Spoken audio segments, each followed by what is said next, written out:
Hi artists of the world, Natalia from Yes Art Marketing here, and today we're going to talk about selling art without looking salesy. If you ever thought, I want to sell my art, but I don't really want to feel like I'm selling it or pushing it on people, or I don't want them to feel like I'm pushing them to buy, it's normal. You're not alone. A lot of artists feel this tension. We create from a place of meaning, emotion, and personal truth, and then suddenly we are sort of expected to market it, yeah? So where's the balance between seeking validation by selling the art and actually becoming that annoying person on Instagram that seems only to be interested in money? Where is the balance between normal seeking validation by selling the art and actually becoming that annoying person on Instagram that seems to only be interested in money? Yeah, it can feel weird, it can feel uncomfortable, and ideally, of course, we all want buyers that just come to us without an invitation because they just love the art so much and we just need to paint and post pictures and not ever invite them to buy. Selling can feel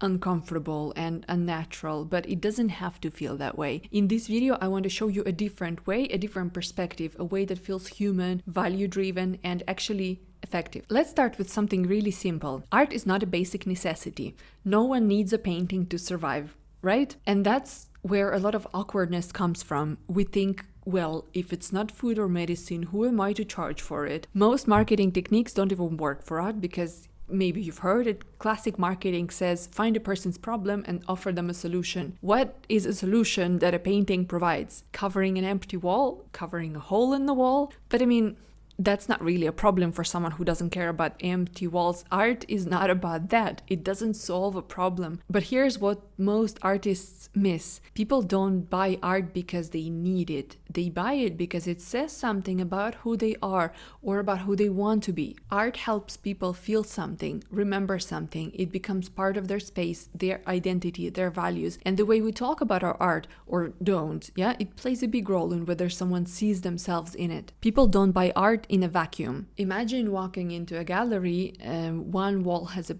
painting and a price tag and no context, no story, no nothing, no message. Now imagine the next wall and there's a piece with a little story next to it, maybe about what inspired it or the feeling it captures, or it tells it explains what's in the painting, and that's the one people spend more time with. It's not because they suddenly need it more, it's because they can feel something about it. It becomes clearer to them. And this is the same idea online. When we just post, like, here's my new piece, it's available for purchase, it leaves people without a reason to care. But when we create a sense of place, emotion, connection around the work, it invites people in. You're not just showing a product, okay? You're inviting someone into a world. In fact, a basic necessity you don't have to explain. People already know that they need it, what it's for, etc. But something that is extra, like art, you need to explain. So how do you actually do that? Let's look at a few examples. For example, if your art is about identity, feminism, or queerness, talk about what shaped you, the small acts of rebellion that helped you grow, the women or mentors who influenced your voice,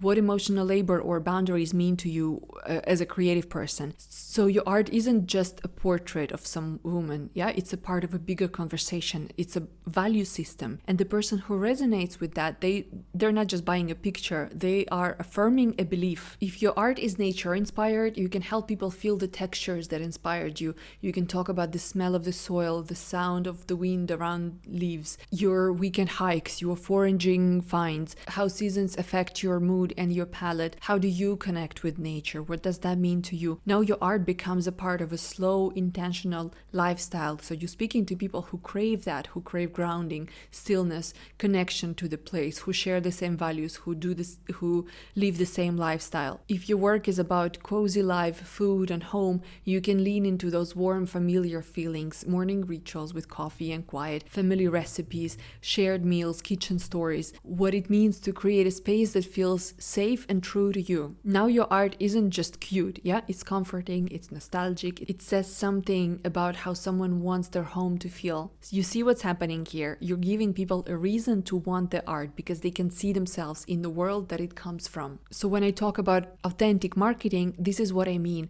It's not about tricks or pressure. It's about building connection and giving people space to say, aha, that's me. I want that in my life. This feels right. And that happens when your content, your posts, your videos, your captions reflect the values behind your art and not just the piece itself. You're not just pushing a sale, you're not just selling a painting, you are selling the emotion. You're telling a story and you're inviting others to step into it with you. That's what creates natural demand, and that's how you sell art without sounding salesy. If this video helped shift something for you, please let me know in the comments. Also, what is the world your art lives in? If you share in the comments what your art is about, I can help you come up with the context for it that would paint a picture for your buyers on social media. If you found this video helpful, subscribe and we will dive deeper into how to build sustainable art sales from what you create.